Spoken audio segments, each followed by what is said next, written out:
నేను చేశాను, చావులైనా నేను చేశాను, దినాలైనా నేను చేశాను పార్టీ తరఫున. అట్లాగే కొంతమందికి ఆ రోజు నెలవారీ జీతాలు కూడా చెల్లించుకుని ఆదేశాలు ఇస్తే చంద్రబాబు నాయుడు గారు చెల్లించడం జరిగింది.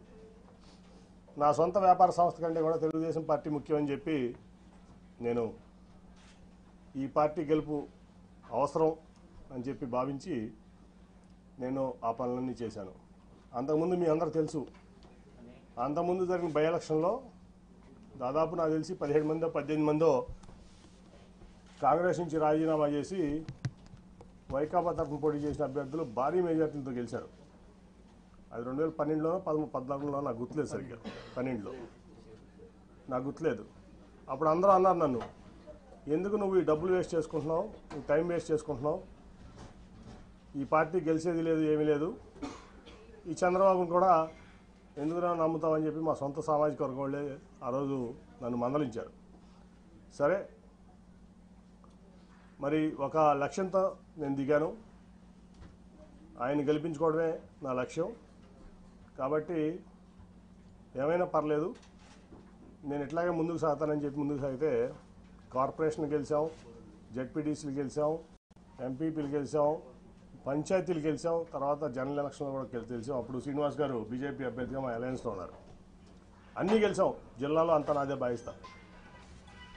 అప్పుడు ఖర్చు పెట్టిన ప్రతి రూపాయి నేను ఖర్చు పెట్టింది.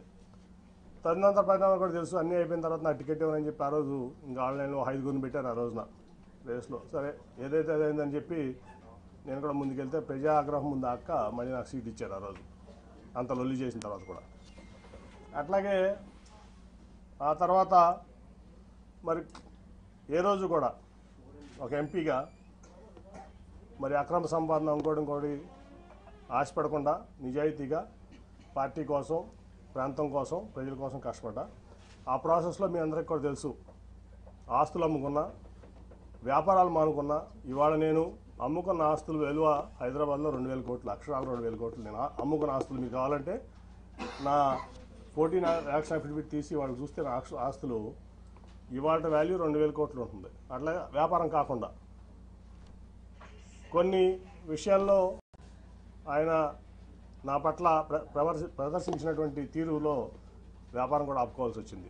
ఆ రోజు కూడా నేనేం బాధపడలా, వాట్ నెక్స్ట్ అనుకుని ముందుకెళ్ళాను. సరే, 19 లక్షలు మళ్ళీ గెలిచాను. ఇక్కడ లోకేష్ గారు మంగళగిరిలో ఓడిపోతే నేను విజయవాడలో ఎంపీగా నేను గెలిచాను. మరి ఆయన పార్టీ ఇన్ఫ్రాస్ట్రక్చర్ అంతా ఇచ్చారు, రిసోర్సెస్ అన్నీ ఇచ్చారు. అట్లాగే పార్టీ యంత్రాంగం మొత్తం ఆయన కోసం కృషి చేసిన ఆయన ఓడిపోయారు. అట్ ది సేమ్ టైం నేను ఎప్పుడు కూడా చంద్రబాబు నాయుడు గారి రూపాయి తీసుకోలేదు, నేను గెలిచాను ఎంపీగా. ఆ తర్వాత చాలా పరిణామాలు మీరు చూశారు. అనేక రకాలైన ఆయన మనుషులను పెట్టి నన్ను అవమానపరచడం జరిగింది.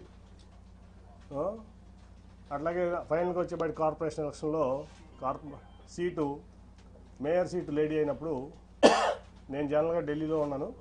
ఫోన్ చేసి కార్పొరేషన్ ఎలక్షన్స్ ఏం చేస్తామని అని అడిగారు నన్ను చంద్రబాబు నాయుడు గారు. ఏం లేదు సార్, నేనేం ఆలోచించలేదు, ఇన్ఛార్జ్లు ఉన్నారు కదా వాళ్ళు చూసుకుంటారంటే, కాదు మేయర్ అభ్యర్థి ఎవరిని పెడుతున్నారు అంటే నాకు తెలియదు సార్ అన్నా. ఇదే మాటలు మీకు చెప్తున్నా, నేను ఒకటి కూడా కోల్పోవట్లేదు. ఆ రోజు అన్నాడు, బోండమ్మ గారి వైఫ్ని పెడుతున్నారని నిజమేనా అని నన్ను అడిగారు ఆయన ఫోన్లో క్వశ్చన్. నేను వాళ్ళ వరకు ఎవరికి చెప్పలా నిజం, నాకు తెలియదండి అన్న. లేదు అది జరిగితే చాలా ప్రమాదకరం, నువ్వు ముందు మీ కుటుంబంలో మీ కూతుర్లు ఎవరిని పెట్టు అంటే, లేదంటే వాళ్ళు ఈ ఆలోచన లేదు, వాళ్ళకి రాజకీయంలోకి వచ్చేది ఆలోచన లేదంటే, కాదని చెప్పి 3 రోజులు నన్ను ఆయన ఇబ్బంది పెట్టారు, ఆయన బలవంత పెట్టారు, ఇబ్బంది కాదు. సరే, అప్పుడు టాటా ట్రస్ట్లో పనిచేస్తున్న శ్వేత అని మాట్లాడితే నాకు ఇంట్రెస్ట్ లేదు డాడీ, నాకు సోషల్ సెక్టర్ నుంచి చాలా ఇంట్రెస్ట్గా ఉన్నానంటే ఇట్లా చెప్పారమ్మా చంద్రబాబు గారు.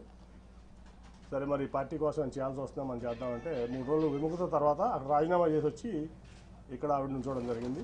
తర్వాత మళ్ళీ ఏం జరిగిందో మీకు అందరూ తెలుసు.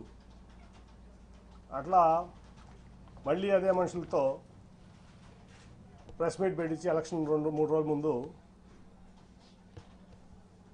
నన్ను ఒక వ్యక్తితో ప్రెస్ మీట్లో పబ్లిక్గా ఆ ఎంపీ కేసుని అని చెప్తూ కొడుతానని చెప్పి మాట్లాడించారు చంద్రబాబు నాయుడు గారు.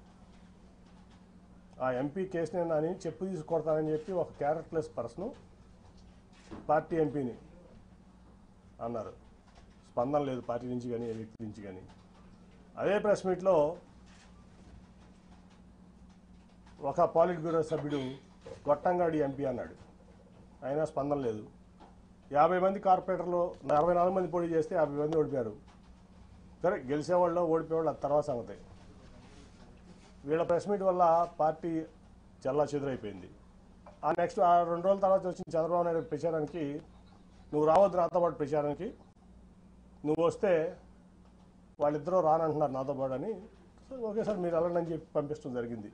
ఒక సిట్టింగ్ ఎంపీ లేకుండా కార్పొరేషన్ ఎలక్షన్స్లో నా కూతురు నుంచోబెట్టి నా డబ్బులు ఖర్చు పెట్టుకుని నేను లేకుండా ప్రచారానికి వచ్చాడు ఆయన, ఒక పార్టీ అధ్యక్షుడు. అట్లాగే అంతకుముందు మీకు అసలు యాక్చువల్గా చెప్పాల్సింది ఏంటంటే, రాబిన్ శర్మ టీము నేను నెట్టనారాయణ గారు కూర్చుంటే వచ్చి, సార్ మన పార్టీకి 5 సీట్ల కంటే ఎక్కువ రావట్లేదు ఎలక్షన్లో, దీనికి అసలు మరి ఏం చేస్తారో తెలియదు అంటే, నువ్వు ఆ రిపోర్ట్ ఎక్కడ బయట పెట్టమాక, మీరు నెట్టనారాయణ గారు సాక్ష్యం దీనికి, నువ్వు ఆ రిపోర్ట్ ఎక్కడ బయట పెట్టమాక, నేను చూసుకుంటాను. ఆల్రెడీ రంగంలో ఉన్నారు 64 మంది, నీరు గారిపోతారు, చాలా ఇబ్బంది పడతారు, సెల్ఫ్ కాన్ఫిడెన్స్ కోల్పోతారు, అసలు ఎక్కడ బయట పెట్టమాక నేను చూసుకుంటానని చెప్పి నేను ఫండ్ చేసి, ఏ ఒక్క రూపాయి పార్టీ కానీ ఆడి ఇన్ఛార్జ్ కానీ ఒక్క రూపాయి ఇవ్వాలి ఒక క్యాండిడేట్కి, మొత్తం నేను ఫండ్ చేసి నేను నుంచోబెట్టి నేను గెలిపిస్తే వీళ్ళు మొత్తం చెడగొట్టారు. 14 గెలిచాం ఫైనల్గా. ఓకే, అదంతా అయిపోయింది. కానీ ఇక్కడ ఏంటంటే, ఒక పార్టీ అధ్యక్షుడు ఒక పార్టీ ఎంపీని ప్రోటోకాల్కి విరుద్ధంగా నువ్వు రావద్దని ఏమంటున్నాడు, మరిచ్చా పార్టీ కోసం ఆయన కోసం. ఒక పార్టీలో ఉన్నటువంటి పాలిట్ బ్యూరో మెంబరు ఒక 5 పదవులు ఉన్నటువంటి వ్యక్తితో చెప్పు తీసుకొడిస్తా అన్నాడు, భరించా. అట్లాగే గొట్టంగాడు అనిపించారు, భరించా. ఏం చేయాలి నేను, ఎన్ని అవమానాలు పడాలి, అయిపోయింది రోజువారీ అవమానాలు. తర్వాత నేను ఒక రోజు వెళ్ళి ఆయనతో చెప్పాను, సార్ మీకు ఇష్టం లేకపోతే చెప్పండి నేను తప్పుకుంటాను ఎంపీగా అంటే, లేదు లేదు నువ్వే ఉండాలి. 10 మంది ముందు చెప్పాను, నేను ఒకళ్ళు కాదు. ఆ రోజు వల్లరామయ్య గారు ఉన్నాడు, నెట్టం రఘురామ్ గారు ఉన్నాడు, పార్టీ ఇన్ఛార్జ్లు అందరూ ఉన్నారు, 7 ఇన్ఛార్జ్లు. ఆ రోజే నేను ఆయన చెప్పా, సార్ ఎవరన్నా పెట్టుకోండి నేను తప్పుకుంటున్నాను అంటే, ఆయన చెప్పిన మాట ఏంటంటే, అందరి ముందు, నేను ఇది ఎసెన్స్ కాదు కాదు నువ్వే ఉండాలి, ఈ మాట బయటికి ఎక్కడ అనొద్దు, నువ్వు మీరు కూడా ఎక్కడ అనొద్దు ఎవరో అన్నారు. వాళ్ళందరినీ బయటికి పంపించి నన్ను ఆ నెక్స్ట్ డే నందిగామ జగపేట సభలు జరుగుతున్నాయి. లేదు నువ్వు ఆ మాట అనమాక, నువ్వే నుంచోవాలి ఎంపీగా, మళ్ళీ నువ్వు లేకపోతే పార్టీ ఇబ్బంది పడుతుంది, రేపు జగపేటకు నందిగామ సభకు కూడా నువ్వు రావాలి, లేకపోతే సభలో సక్సెస్ అవ్వని చెప్తే, ఓకే సార్ మీరు ఏది చెప్తే అది చేస్తారు, కానీ అవమానాలు నేను భరించలేకుండా ఉన్నాను, వీళ్ళతో కలిసి పనిచేసే పరిస్థితి నాకు లేదు, కాబట్టి నా రిలీఫ్ ఇప్పిస్తున్నా అంటే ఒప్పుకోలేదు ఆయన. లేకపోతే ఆ రోజు రాజీనామా చేసేవాడిని, ఇవాళ దాకా ఆగేవాడిని కాదు. తర్వాత అయిపోయింది, సరే ఎవరికో నా కుటుంబ సభ్యుడికి ఎంపీ సీట్ కావాలనుకున్నారు, ఇవ్వచ్చు తప్పలేదు. ఇప్పుడు ఎంపీ సీట్లు కావాలంటే 6 ఎంపీ సీట్లు టీడీపీలో కమ్మ సీట్లు ఉన్నాయి, విశాఖపట్నం, రాజమండ్రి, ఏలూరు, విజయవాడ, గుంటూరు, నరసరావుపేట. ఈ జనరల్గా తెలుగుదేశం పార్టీలో ఎప్పుడు కమ్మాసే పోటీ చేస్తారు. సరే అక్కడంటే భరత్ నాడు కుటుంబ సభ్యుడు వైజాగ్లో, ఓకే. మురళీమోహన్ గారు ఖాళీ చేసినటువంటి రాజమండ్రి సీట్ ఉంది, అలాగే నాగండి బాబు వద్ద ఉంటున్నటువంటి ఏలూరు సీట్ ఉంది, ఇటు పక్క గుంటూరు గల్లా గారు పోటీ చేయాలంటున్నారు, అటు పక్క నరసరావుపేటలో అభ్యర్థులు, అక్కడికి వచ్చు కదా. ఇక్కడ తీసుకొచ్చి ఇన్ఛార్జ్లు అందరికీ ఇతర ఎంపీ అని చెప్పి నాకు చెప్పకుండా, నాకు కమ్యూనికేషన్ లేకుండా ప్రోటోకాల్ వైలేట్ చేసి, ఎక్కడ కూడా నేను ఎక్కడికైనా వెళ్తే వాళ్ళు పార్టిసిపేట్ చేయకుండా, అతను వెళ్తే పార్టిసిపేట్ చేస్తూ, రాష్ట్ర అధ్యక్షుడు అచ్చెన్నాయుడు కూడా నన్ను సభలకు ఆహ్వానించిన సభలకు అతను వెళ్తాడు. చెప్తే నేను మానేసేవాడిని, ఆ రోజు మానేసేవాడిని. అట్లాగే తిరువురు సభ మీ అందరూ తెలుసు. తర్వాత ఆ తర్వాత 3 పంపించారు, ఆల్పాటి రాజా గారిని, నెట్టం రఘురామ్ గారిని, మన కొనకొండ నారాయణ గారిని. 3 పెద్ద మనుషులు, గౌరవప్రదమైన వ్యక్తులు. పాయింట్లు ఏంటంటే 3 పాయింట్స్ దీంట్లో. లోకేష్ గారు, నేను అతనికి అప్పచెప్పా కదా సభ బాధ్యతలు, కేసు నాని అన్న ఎందుకు ఇంటర్ఫియర్ అయ్యాడు అనేది లోకేష్ గారు అన్నారు మాతో. అంటే నాకు ఎవరు చెప్పారు, నాకు అఫీషియల్ కమ్యూనికేషన్ ఉందా, లేకపోతే మీ ముగ్గురులో ఎవరైనా చెప్పారా అతను వస్తున్నాడని, కానీ అతనికి అప్పచెప్పారన్నది.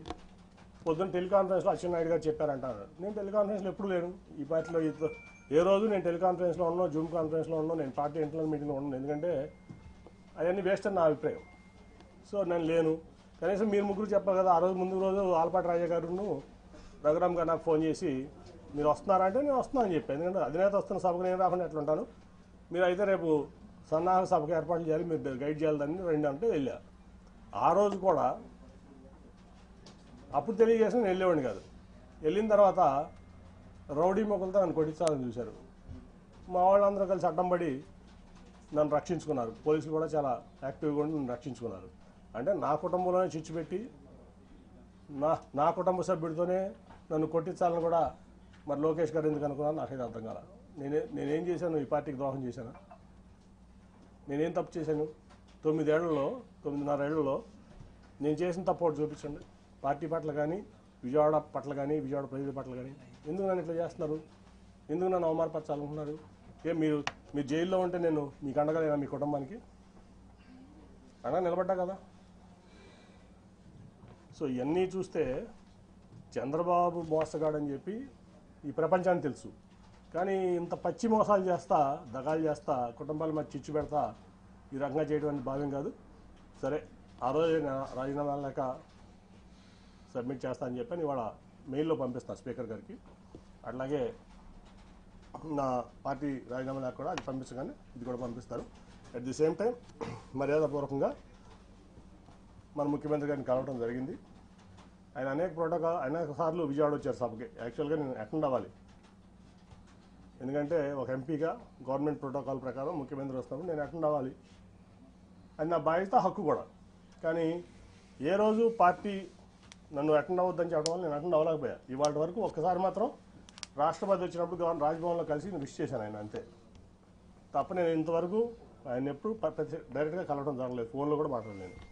ఈ వడిలో బాగా రిసీవ్ చేస్తున్నారు ఆయన నన్ను. ఖచ్చితంగా మనం కలిసి ప్రయాణం చేద్దామని చెప్పి ఆయన చెప్పారు. కాబట్టి నేను పార్టీకి రాజీనామా చేశాను కాబట్టి ఇప్పుడు నేను ఫ్రీ బర్డ్ని. సో నా నిర్ణయాలు నేను తీసుకుంటా. ఒకటైతే గ్యారంటీ, చంద్రబాబు నాయుడు అనే వ్యక్తి పచ్చి మోసగాడు, దాంట్లో డౌటే లేదు. ఈ రాష్ట్రానికి పనికిరాని వ్యక్తి అతను.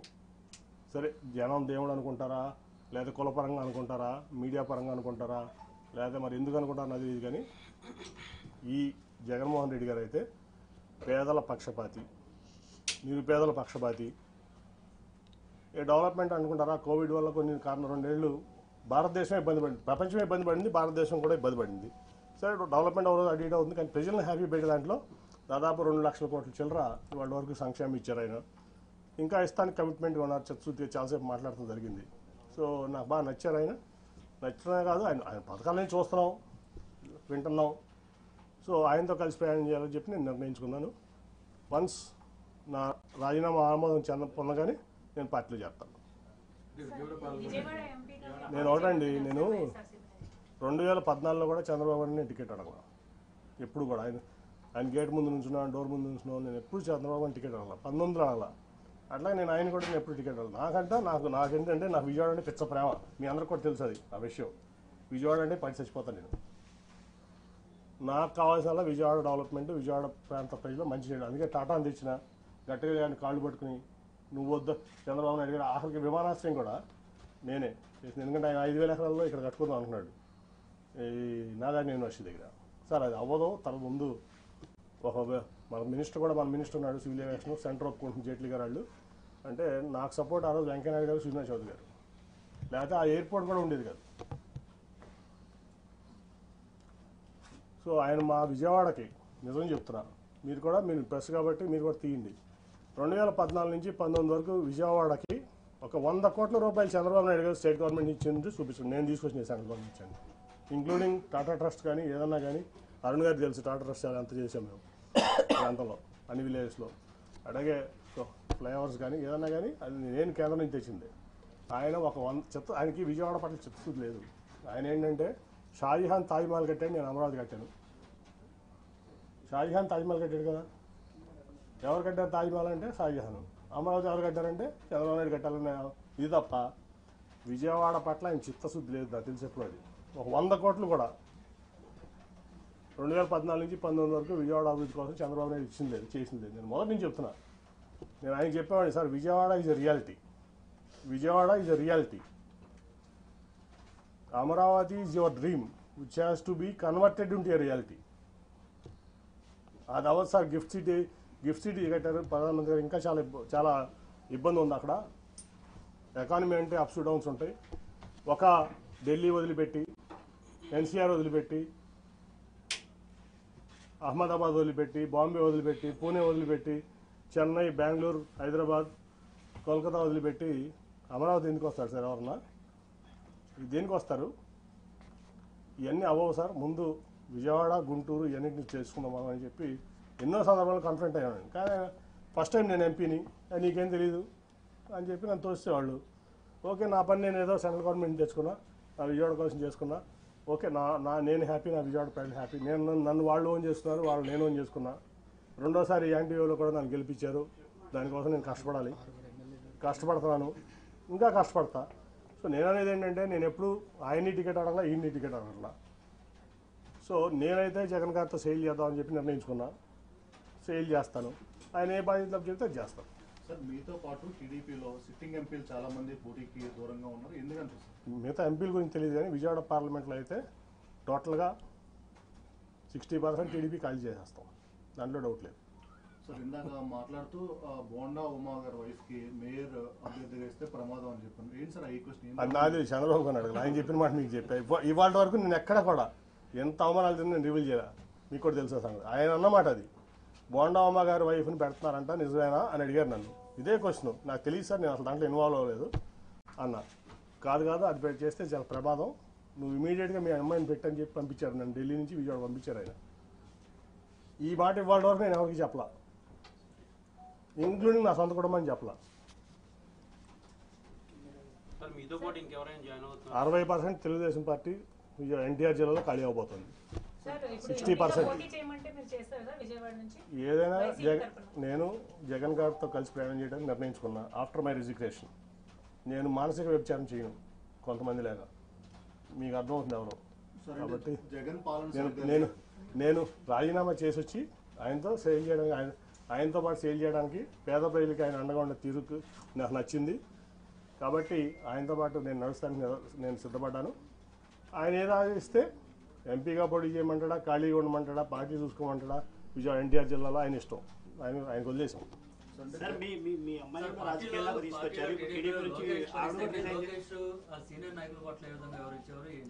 సార్ అవన్నీ చెప్పను, ఒకటైతే చెప్పనా. ఇప్పుడు లోకేష్ గారు పాదయాత్ర ఏంటని, ఏం రైట్ ఉందని పాదయాత్ర చేయడానికి? ఆయన గెలిచిన ఎమ్మెల్యేనా, గెలిచిన ఎంపీనా? ఏం రైట్ ఉంది అంటే?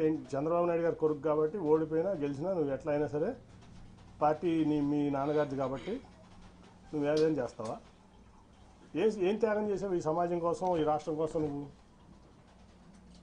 ఒక ఎంపీ వచ్చి, నువ్వు ఓడిపోయిన ఎమ్మెల్యే, నువ్వు ఒక ఎంపీ వచ్చి నీకు జీహుదురు అనాలా? గెలిచిన ఎంపీ, యాంటీవేవ్లో గెలిచిన ఎంపీ, నీ యోగాలలో నేను పాల్గొనాలా? ఎట్లా పాల్గొంటాను? ఏం ప్రోటోకాల్తో పాల్గొంటాను? నువ్వు ఆఫ్టర్ ఆల్ ఓడిపోయిన ఎమ్మెల్యే నా ముందు. ఆఫ్టర్ ఆల్ పార్టీ రిసోర్సెస్ వాడుకున్నావు, పార్టీ ఇన్ఫ్రాస్ట్రక్చర్ వాడుకున్నావు, మీ నాన్నగారి పలుకుబడి వాడుకున్నావు, మీ తాతగారి పలుకుబడి వాడుకున్నావు, అన్నీ వాడుకుని నువ్వు ఓడిపోయావు. నువ్వు నాకు రూపాయి డబ్బు ఇవ్వలేదు, నువ్వేమి ఇవ్వలేదు, నేను గెలిచాను 2 సార్లు. నీ పార్టీని బుధాల మీద పెట్టి మోసా కృష్ణా జిల్లాలో 2013 నుంచి 14 ఎలక్షన్ అయ్యే వరకు నా ఆస్తులు అమ్ముకున్నా, వ్యాపారాలు మానుకున్నా. ఏం రైట్ ఉంది నీకు?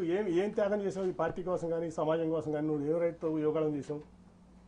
ఏం రైట్తో నువ్వు సీనియర్ని శాసిస్తున్నావు? ఏం రైట్ ఉందా నీకు? ఓ 10 సార్లు ఎమ్మెల్యే చేసావా, 10 సార్లు ఎంపీ చేసావా?